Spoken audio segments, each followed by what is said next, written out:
Hello, Year 2, how are you? And welcome to this week's RE lesson. Now, in our RE lesson last week, we looked at the Buddhist parable, The Monkey King. Now, can you remember what a parable is? Yes, fantastic, well done. A parable is a story that has a message or a moral. Well done. Now, today, we're going to be learning even more about the religion, Buddhism, by answering the question, what did Buddha teach Buddhists about how to live their lives? So by the end of the lesson, you'll be able to tell me what the Noble Eightfold Path is. You'll be able to tell me what the 8 Buddhist rules are, and you'll be able to think of ways that Buddhists can follow these rules. But before we do, let's see how much you can remember from last lesson. So here are 4 different parts of the parable. The Monkey King wanted to keep all of the mangoes safe. The monkeys forgot to collect one mango. The Monkey King created a bridge across the water, and the Monkey King was injured. Now, each one of these parts of the parable has a moral or meaning behind it. Can you pause the video and see if you can remember what those are? Okay, Yeti. So right at the beginning of the parable, the Monkey King spotted a mango tree, didn't he? And he wanted to keep all of the mangoes safe because otherwise the Man King would want them all for himself. So what is the moral of this part of the parable? Yes, fantastic. Is that you must look after things that are special and important to you. Well done. Now, after that, the Monkey King asked the monkeys to collect all of the mangoes. But what did the monkeys do? They forgot to collect one of the mangoes. Now, what does this part of the parable tell you? What is the moral? Yes, it's that you must take care to do a job properly, which the monkeys didn't do, did they? Because they forgot to collect the last mango and it floated downstream to the Man King and they got into trouble.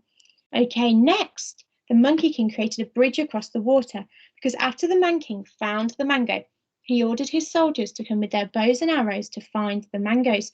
So the Monkey King created a bridge so that all of his followers were safe. Now, what is the moral of this part of the parable? Fantastic. Is that a leader must be very brave. And the Monkey King was brave. He was putting his own life at risk by helping his followers. Then finally, the Monkey King was injured. Now, what does this tell you? What is the moral of this part of the parable? Yes, fantastic. It's that a leader must be prepared to make sacrifices for his followers. Well done if you remembered all of that from last lesson. Now let's move on to today's learning. So, we've seen this symbol before, haven't we? This is the Buddhist symbol. This symbol is very important to Buddhists, but can you remember what it's called? Yes, fantastic. It is called the Wheel of Life. Now, what do you think the Wheel of Life represents? Could you pause the video now and have a think? Okay, Yeti, so let's find out what the Wheel of Life represents. It represents the cycle of birth, life, death, and rebirth. Now, why does it represent rebirth after death? Well, that's because Buddhists believe in something called reincarnation, and that's belief that when someone dies, they are reborn again. Okay, so Buddhists believe that you're born, you live your life, you pass away, and then you are reborn, and this is called reincarnation. Can you say it after me? Reincarnation. Fantastic. So you can see on the wheel that there are 8 spokes. There are 8 little circles poking out, and those are the spokes.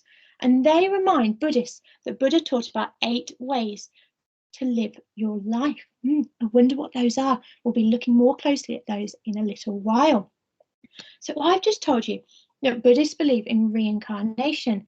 Now, there are other religions that believe in reincarnation in one way or another. What are those religions? Do you know of any?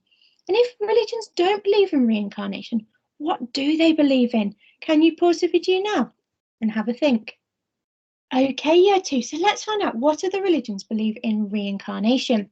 Well, in one form or another, the following religions believe in reincarnation. Buddhism, like we've just spoken about, but also Sikhism and Hinduism. So all 3 of those religions believe that when someone passes away, they are reborn again. Now, religions that don't believe in reincarnation believe instead in something called the afterlife. Now, the afterlife has 3 syllables. Are you ready to clap them? Afterlife, there we go. And it is a life that some believe begins after death. So some religions believe that once you pass away, you go to heaven and you live another life begins in heaven. Now, what religions believe in this? Well, Christianity, Judaism, and Islam. Okay, so we've got 3 religions that believe in reincarnation and 3 religions that believe in the afterlife. Now, remember when we looked at the wheel of life before, I said that it had 8 spokes. Well, each one of these spokes represents a different rule explained by Buddha. And these rules altogether are called the Noble Eightfold Path. So let's have a look. We've got right contemplation. So contemplation is about making decisions. You contemplate a decision. You really think about a decision. So it's about making the right decisions.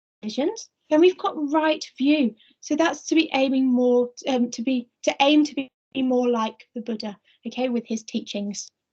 Then we have right thought, so to think positively about things. And then we've got right speech, so to say the right thing, to not hurt other people. And again, in the same way, we've got right action, so not only to say the right things, but to do the right things, so not to hurt other people. Then we've got right livelihood, which livelihood is about living a good life, okay?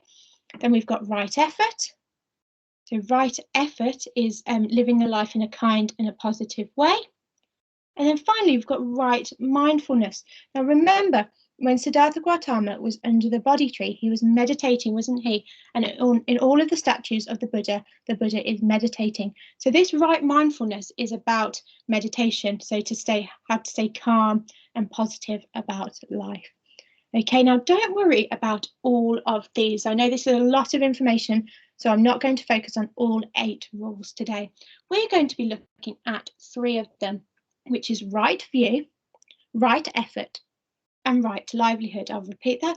Right view, right effort, and right livelihood. Could you pause the video now and have a think? What could all of these mean? I know I said briefly what they mean, but can you think of it in more detail? Okay, Yetu, so let's go through what each of these one by one. So, right view. This means that Buddhists should learn about what Buddha taught them and aim to be more like him. So, for example, they should think about things before they act. So you should think before you act so as not to hurt other people, because we've got to realize that our actions have consequences. So if you act in a certain way, it might have an effect on another person, or if you say a certain thing to somebody, it might have an effect on them. You might upset them. So we need to think about what we say and what we do before we do it. So that is to do with the right view. And it's to be kind to people. So even if people are different to us, we need to be kind to them. We need to be kind to everybody. And that is what Buddha taught. And by following the rule of the right view, we're aiming to be more like Buddha. Okay, so that is the right view. Let's have a look at the right livelihood. So the right livelihood is about the way that you treat people. So this means that Buddhists should try to live a good life that does not harm others, but helps them. So it's all about the way you treat people. So you're trying to help others. So think of a way that Buddhists could follow this rule. Well, you could help people that are less fortunate than yourselves by raising money for charity. And that is not harming people, but helping them. Okay, so you really need to concentrate for this one about how you can help people rather than harm them. And finally, there is the right effort. And this means that Buddhists should try to think and act in ways that are kind and positive. Okay, now, if we're thinking in ways that are positive and acting in ways that are positive, one thing that I thought of was when you're doing your work, I always tell you, always try your best, okay? And that is thinking in a positive way. So when you're completing your work, you need to follow the rule of right effort, because you need to think in a positive way and just try your best, because that's as much as you can do. And you need to be positive about the work rather than being negative and thinking that you can't do it. And again, you need to be kind to not only yourself, but to other people. Okay, so those are the 3 rules that we've focused on. The right view, so aiming to be more like Buddha, thinking about what he taught Buddhists. Right livelihood, so living a good life and aiming to help people rather than to harm them.